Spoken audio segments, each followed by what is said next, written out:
Cette fois non plus cauchemardé, mais bel et bien rêvé. Parce que je vous rappellerai que Nika est de ce fait une entité extrêmement respectée et qui surtout est très impressionnante pour les enfants. Alors quand c'est l'individu le plus impressionnant de la mythologie d'Elbaf, c'est sans aucun doute également celui qui vous fait le plus. Il a un flow, hein. Ah, il a un flow de ouf, hein, avec les dents pointues, une bête, avec le petit bouclier là, l'épée. Ce n'est un secret pour personne depuis 27 ans. D'ailleurs, vous pensez que c'est un Menko ou un Daimenko, Nika? Eiichiro Oda dessine, pense et écrit avant tout pour les enfants. Les enfants, c'est l'avenir pour Eiichiro Oda. Les enfants, c'est ce qu'il y a de plus précieux, ce qu'il faut protéger. Alors lorsqu'on s'attaque aux enfants, on s'attaque au futur. Il n'y a absolument rien de pire que cela, et ce n'est pas étonnant que ce soit synthétisé par les chevaliers divins. Ah, ya, ils sont présents. Mein Général et mein ami, mein grand ami, Kirin.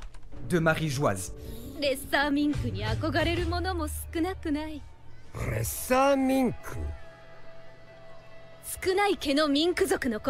si l'enfant... D'ailleurs, en parlant des enfants, Bonnie, c'est une enfant. Et qui voulait tuer Bonnie sur Egghead? Kizaru est-il défendable? Chut.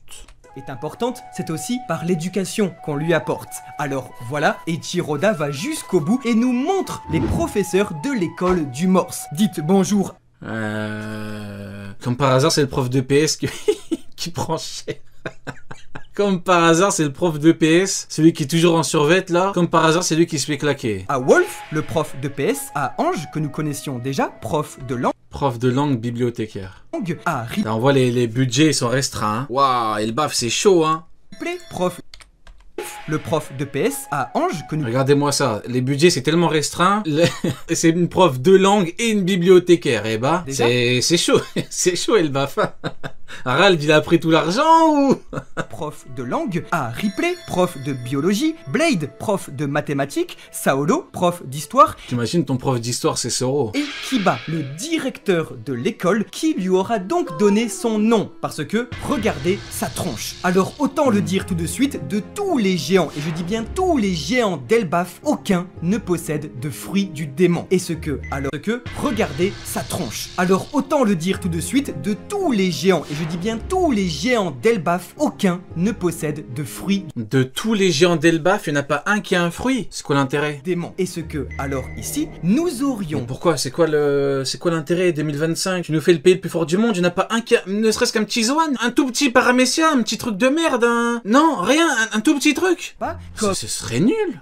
Scopper Gaban nous teasait dans les précédents chapitres une race hybride, géant et minx. Parce que je vous rappellerai que oui, les morses sont bel et bien des mammifères à fourrure, des mammifères marins qui du coup font partie de la famille des minx. Et ce que alors ce ne serait pas la fameuse race des Dosun Dadas. Ce qui fait que nous aurions géant homme-poisson pour les Utan, géant long-membre pour la race des longs-membres, géant lunarien pour les boucaniers et enfin géant long-membre pour la race des longs-membres, géant lunarien pour géant lunaria les boucaniers.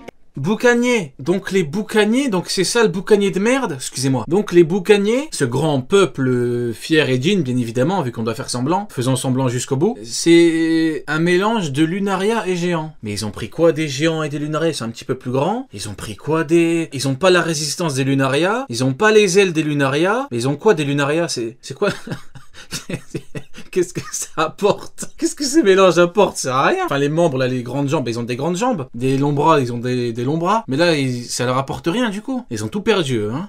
Et enfin, géant minx pour les Dosun Dadas. Là, Dosun Dadas, Minx, tu retrouves, hein, il y a une tête de Minx, quoi. Mélange de lunaria, ce serait bizarre, mais bon. À voir si tout cela est confirmé, car pour le moment, seuls les Wutan sont officiels. Le sauras-tu? Si nous avons la bibliothèque du hibou qui est elle-même plus résistant que les humains. C'est ça ce qu'ils ont pris, une résistance un peu plus résistant. Le père de Kuma, clic pampan, hein. Il a voulu danser comme Nickel, a voulu faire son boucan, il s'est pris une balle, il est tombé, hein. Donc est-ce qu'il est très résistant, le père de Kuma, je ne sais pas. Réécoute. Ah, attends, on va réécouter. Sont officiels. Le sauras-tu? Si nous avons la bibliothèque du hibou qui est elle-même gérée par un hibou, si nous avons l'école du morse elle-même gérée par un morse, qu'en est-il de la bergerie du mouton de Mère Carmel? Mère Carmel, C'est ça que vous m'avez dit de réécouter? Vous m'avez dit de remettre en arrière pour la bergerie? Vous vous foutez de ma gueule ou?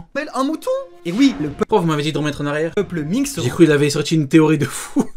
Il parle de quoi? Bergerie? Vous êtes sérieux? Il m'a dit de remettre en arrière. Vous connaissez pas la règle ici ou quoi? Quand on demande de remettre en arrière, c'est que le mec a dit un truc de fou. Non mais c'est comme quand on mentionne, quand on met moi arrobas dans le chat, c'est parce que y a quelqu'un qui a dit un truc de fou, c'est pas... Ils ont chié sur le règlement. tous les mammifères sur Terre. Voilà pourquoi nous avions l'arbre de la baleine, le seul mammifère qui ne peut pas vivre sur Terre et qui du coup était représenté. Non mais franchement, je réitère, ils ont rien pris des lunariens. Après, c'est pas grave, hein, c'est pas... Écoutez, ils ont rien pris des lunariens, ils ont rien pris des lunariens, c'est juste que c'est bizarre, quoi, c'est tout. symboliquement par l'arbre de la baleine au milieu du duché de Mokomo. Et le savions-nous si c'est la... Parce que de mémoire, Oda, ce qu'il dit dans le manga, c'est que la caractéristique des boucaniers, c'est qu'ils sont forts. Il nous dit qu'ils sont costauds. Même quand on a le flashback de Kuma enfant, il dit ouais, regarde, il est enfant, mais il est déjà fort et tout. Il est robuste. La baleine qui est sculptée, c'est sur l'éléphant, le plus grand mammifère terrestre qu'ils vivent. Exactement. Et c'est le cas du morse, qui est bel et bien un mammifère marin à fourrure. Avec des poils de 1 cm de long. Depuis la réforme du pays par le roi Harald, nous l'avons vu, Chien d'Harald. l'éducation prime sur Je l'aimais bien Harald avec son design et tout, mais vendre son peuple comme ça, c'est... On peut pas cautionner. la guerre. Voilà pourquoi il est impératif de sauver ses enfants, parce que avec l'incendie Sauvons sur les l'arbre enfants, les frérots. Sauvons les enfants.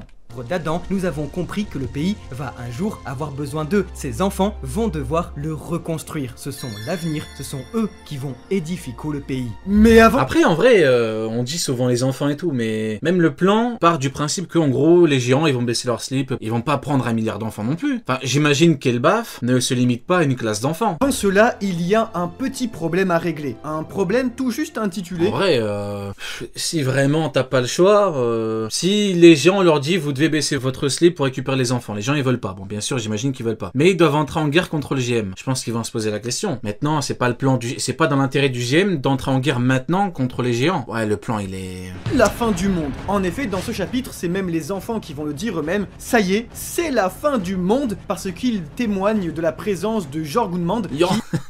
Comment il le dit, Jormungand? Ça y est, c'est la fin du monde parce C'est qui? qu'ils témoignent de la présence de Jorgunmand. Jormungand. Ah non, c'est Jormungand. C'est pas Jormun, je sais pas quoi, c'est Jormungand. Dans la mythologie scandinave, apporte avec lui, le serpent géant, la destruction du monde. Et c'est seulement... Ah, nous on parlait de Jormungand depuis... Ça fait tellement longtemps qu'on l'attend, Jormungand. un des signes annonciateurs Jeu de gourmand, n'importe quoi. de la J'argumente. fin. Étrangement, Loki Jarl le gourmand. est N'importe quoi. lui-même libéré, tandis que les Y'a mein général, je vais vous montrer c'est quoi un vrai gourmand. divins utilisent leur pouvoir pour un petit peu s'amuser, comme leur conseiller leur supérieur Shamrock Figarland. Mais alors, comment tout cela fonctionne? Qui sont ces monstres? Qu'est-ce que ça fout là? Il y a une toute nouvelle théorie sur le One Piece et sur une Lobby, t'en penses quoi? Bah c'est une très bonne théorie, frérot. Pourquoi les enfants dorment et pourquoi ils sont complètement somnambules? C'est tout simple, c'est un véritable travail d'équipe. Dans un premier temps, Gillingan, qui, nous l'avons vu, a quelques problèmes narcoleptiques, c'est-à-dire qu'il s'endort un petit peu tout le temps, est sans doute lié à Mon l'évanouissement ami s'endort tout le temps. des enfants. Il peut les endormir comme ça, en un claquement de doigts. C'est d'ailleurs pourquoi ce Ah, quel flow. Oh, le flow de zinzin. Oh, le flow de malade mental. Ah, le prof d'allemand, là, qui va passer, je vais lui dire, tu prends l'accent le plus caricatural possible, hein. Tu es vraiment... Il y a strictement aucune limite. Tu balances des ya, tu dis n'importe quoi. dit félicitations, bien joué, tout est en place Gillingan. Les enfants étant évanouis, il va donc incomber à Gunko et son pouvoir de montrer le chemin, la direction grâce à ses flèches, de bouger les enfants donc du coup inconscients vers les Ah, il nous a trollé, Shamrock. Avec vos pouvoirs, faites-en un jeu. Si le jeu en question, c'est j'endors les enfants, il y a le cauchemar et elle leur indique où sont les bateaux, où la direction avec les flèches, c'est pas un jeu, quoi. C'est une très bonne stratégie, mais c'est pas un jeu. Et les frérots, je vous préviens, Shamrock, je suis à 2... J'ai un stylo, là. sais pas si vous l'entendez, hein, je suis à 2 doigts de dégainer le stylo, préparer le dossier Shamrock, hein, parce que c'est pas la première fois qu'il se fout de notre gueule.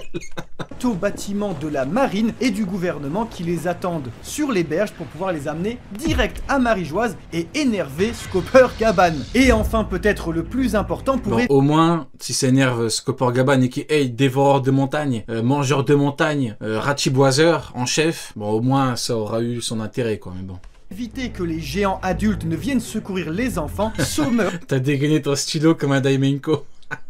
sans aucun doute, Yaman général, s'occupent de matérialiser leurs plus grandes je peurs vais matérialiser vos grandes peurs. aux enfants géants afin de gagner du temps. Ou alors cela pourrait être également Stylo noir, hein, je te jure que c'est vrai. Stylo noir en plus, bien noir. les facultés C'est moi qui l'ai rendu noir. uniquement de Gillingan, ce qui impliquerait alors ici que Sommers, lui, Sommers attend son tour. Et ces peurs, elles représentent toutes pleines de choses qui sont liées du coup au Ragnarok à la fin des temps, puisque elles viennent converger toutes les peurs des enfants qui s'imaginent comment leur petit monde pourrait être détruit. Vous, c'est quoi votre plus grande peur? En vrai, c'est une très bonne question. C'est quoi pour vous votre plus grande peur? Si je vous dis, frérot Gillingham, mon frérot Bellingham, il utilise son pouvoir sur vous. Vous pensez que c'est quoi? Pour vous? Non, Nika, vas-y. Tous ceux qui racontent de la merde, je les banne. Il y a un frérot, il m'a dit Nika, toi je te banne parce que tu dis de la merde. Je veux des réponses, de vraies réponses, frérot. Il m'a dit Nika. Qu'est-ce que c'est que cette merde, frérot? Les toilettes de Mihawk. Allez, vas-y, je mets play. Allez, hop. Ainsi, Eiichiro Oda dépeint ici Ça sert à rien de vous poser des questions à vous, c'est... Ça sert à rien. Il m'a dit les toilettes des Mihawk. C'est bon. le monde Pourquoi je pose des questions, moi? le plus craint des enfants. Ouais, regardez, c'est la foire de la plus grosse connerie. Là. Un mec qui m'a dit P. Diddy, la théorie des jumeaux, me réveiller à côté de Mihawk, laver le slip de Mihawk, laver le string de Mihawk. Bah oui, oui, mais vu que c'est bien connu, Mihawk il porte des strings, oui, il porte des tangas aussi. Bah, oui, pourquoi pas? Bah oui, on peut dire ce qu'on veut. Non mais non mais au bout d'un moment, Dans One Piece, laver le string de Mihawk, frérot. Non mais un petit peu de sérieux quoi. et surtout des enfants d'Elbaf. Ce monde est composé donc d'événements naturels, de personnages de One Piece et de mythologie scandinave, comme le présentait déjà le chapitre 1128 avec Mugen, qui est l'un des corbeaux d'Odin, et également la première manifestation de Jormungand, qui n'était Jormungand. autre que le serpent de compagnie de notre ami Rod. Il a fait les fesses de Loki. Ah ouais, le cauchemar de Zinzin. Ici, nous retrouvons donc dans la catégorie mythologie Fenrir, le loup dieu destructeur qui apporte grâce à ses flammes la fin du monde, un fruit que Ah bah voilà, la team Fenrir, eh ben il est là. Et ben voilà, ceux qui voulaient Loki, fruit de Fenrir, et ben vous l'avez. Vous êtes contents? Quand j'avais dit ouais, Fenrir, non, y a plein qui m'ont tombé dessus et tout, bah voilà, bah vous l'avez Fenrir, regardez, il est là, il est beau. Regardez, il est bien noir comme l'épée de Mihawk. Il a une grosse langue et tout, des petits yeux. Voilà, il est là, vous êtes pas content? Il est là, regardez, admirez. le loup Ah, vous vouliez Fenrir, bah il est là. dieu destructeur qui apporte grâce à ses flammes la fin du Voilà Fenrir. monde, un fruit que nous théorisons comme étant potentiellement celui de Loki, mais Bon bah quand on parle du loup... également nous retrouvons Nidhogg, qui est le dragon qui dort sous l'arbre Yggdrasil dans la mythologie et qui, lors de Ragnarok, l'embrase de ses flammes en crachant du feu. On a également en début de chapitre Jormungand, qui est du coup le serpent qui apporte la fin du monde en faisant tout juste la taille justement de la planète. Également un Drogre, qui est les Ouais, c'est ça le problème. apporte la fin du monde en faisant tout juste la taille Des fois, il y a des trucs dans les mythologies, tu dis comment ils abusent. Le dragon, là, le serpent, il fait la taille de la planète. Vous voyez des fois comment... comment ils ont pas dosé.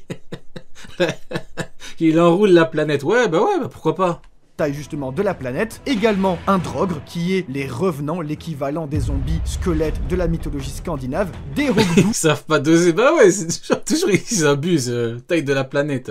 tout simplement Ça y est.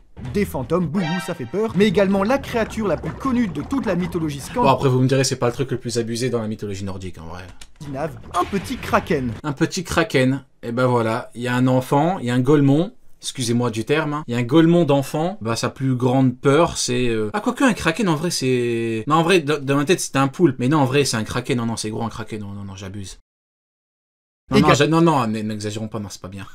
Non, c'est pas un golemon, Un kraken, c'est violent, un kraken. Également dans les personnages de One Piece cette fois, Nika, le dieu du soleil, mais cette fois-ci, Evil Nika. Dark Nika is real! Puisque vous le savez, selon certaines interprétations, certains enfants peuvent très bien penser que Nika est le dieu de la destruction et que du coup, il va détruire toute leur maison. On le reconnaît ici par contre avec une barbe, simplement parce qu'on est chez les Vikings. On retrouve également la mère d'un des enfants, il le dit lui-même, c'est sa madré qui lui fait le plus peur. T'as un gosse qui a dessiné sa daronne comme cauchemar. Ma mère, mais t'as pas honte. Son pire cauchemar, c'est sa daronne, mais sale ingrat. Sale ingrat de merde, mais t'as pas honte. Mais en vrai, je connais pas sa vie en plus. Si ça se trouve, sa mère, c'est une grosse merde et tout. J'abuse en vrai. Ne jugeons pas, hein, on connaît pas la vie du petit. Je ne me prononcerai pas à son sujet. on peut pas s'empêcher de penser à Big Mom, l'ogresse qui avait incendié le village bien avant leur naissance. De ce fait, elle s'inscrit elle-même dans la mythologie de leur pays. On retrouve forcément Loki, le prince maudit et son marteau. Enfin, dans la catégorie des événements d'ordre naturel, on retrouve la plus grande crainte naturelle des enfants et du pays tout. J'aime bien le fait que les designs soient différents. En l'occurrence, c'est Loki qui a une plus grosse barbe parce que justement les enfants ils le voient comme ça. Entier qui est la foudre. Elle est ici personnifiée sous la forme d'un nuage et ses éclairs. Son pire cauchemar, c'est la foudre. Qui rappelle le pouvoir de Nami avec Zeus. Est-ce que... Ouais, parce que dans leur monde à eux, la foudre, c'est chaud, ouais. Jouer potentiellement dans le cataclysme d'Elbaf. On a un ours en armure, c'est simplement déjà... Un ours en armure, son pire cauchemar, ouais, non. Je pense qu'il faut déterminer à partir de quand l'enfant est un golemon. Et en l'occurrence, un ours, ton pire cauchemar, vraiment ton pire cauchemar, vraiment le pire que tu peux avoir, c'est un ours. Déjà un animal très puissant et dangereux. Il y a Brian qui me dit, tu juges les peurs des gamins, oui. Donc ça fait peur à tous les enfants. T'as cru que j'allais dire quoi? Non, je retire, bien sûr, je les juge, c'est golemon. Il y en a un, il a dit quoi? Il a dit ma mère, c'est mon pire cauchemar, bien sûr, c'est un golemon. Puis quoi encore? Les berserkers, les guerriers scandinaves, pour pouvoir se donner du courage, pratiquer des rituels en convoquant la force soit du loup, parce que vous avez tous lu Berserk, soit tout simplement de l'ours. On continue toujours dans les éléments naturels avec un oiseau qui est, dans la mythologie scandinave, associé au passage vers... Peut-être l'ours, c'est niveau YC3. Ah putain, peut-être qu'ils ont peur de l'ours parce que c'est un niveau YC3, peut-être, on sait pas frérot, on le saura jamais. La mort, et donc ça fait pas vraiment rire les enfants. Mais surtout, on va pas se mentir, la présence de ce volatile non, regarde, c'est ça le problème. Ça fait pas vraiment rire les enfants. Mais surtout... Il y a Brian qui m'a dit, tu juges les peurs des enfants. Regarde-moi ça. Pas envie de le juger l'enfant? Si ça ne tenait qu'à moi, frérot, je créerais un tribunal uniquement pour juger ces enfants, frérot. De quoi tu me parles? Regarde, c'est quoi sa plus grande peur, un oiseau? Parce que certes, l'oiseau il est grand, mais c'est un enfant géant. C'est comme si moi je te dis, ma plus grande peur, c'est un oiseau, frérot. Bah non. Tout, on va pas se mentir. C'est un golemon l'enfant, je suis désolé. La présence... Bon, si tu prends cette phrase hors contexte, je précise, je parle d'un enfant dans le monde de One Piece qui a comme cauchemar, comme pire cauchemar un oiseau. Ma phrase n'est pas à prendre hors contexte. De ce volatile et également du dragon rappelle la fresque et le dragon qui était présent. Ah, c'est donc ça, hein? C'est donc ça vos streamers qui insultent des enfants? Ouais, et... crachant du feu tout près de l'arbre d'Adam. Un vrai donc traumatisme pour les enfants du pays. Ange le dit elle-même, ces figures démoniaques, elle les a déjà vues quelque part, tout simplement parce que les enfants les avaient dessinées en cours. Et c'est étrange que les enfants représentent Nidhogg, le seul... Non, Nidhogg, ouais, compréhensible. Ouais, Nidhogg, c'est violent.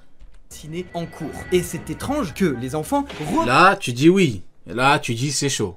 Présente Nidhogg, le seul dragon de la mythologie scandinave, exactement comme le dragon de Punkazard, l'un des dragons de Vegapunk. Alors j'ai creusé un petit peu la chose et je me suis rappelé que on avait bien vu que ces dragons étaient déjà vivants, étaient déjà créés par Vegapunk il y a 26 ans lorsque Clover rendait visite au professeur sur Punkazard. Et ensuite, Vegapunk, après l'incident d'Ohara il y a 22 ans, s'est rendu sur Elbaf et donc les dragons existaient déjà. Mais la question qu'on se pose, c'est comment Vegapunk s'est rendu sur Elbaf incognito. Est-ce que il aurait pas au final utilisé son dragon pour y aller, expliquant pourquoi les enfants dessineraient ce dragon Nidhogg exactement comme celui de Punkazard, ce même dragon qui aurait déclenché un petit incendie, parce que les dragons, bah ça crache du feu. Mais surtout, le saurions-tu que oui, Eiichiro Oda il est pas bête, le boog bien avant One Piece, j'espère bien qu'il est pas bête, nous a montré qu'il surkiffait, d'ailleurs c'est la créature mythologique qu'il préfère au monde, les dragons occidentaux d'ordre beaucoup trop stylé qui crachent du feu,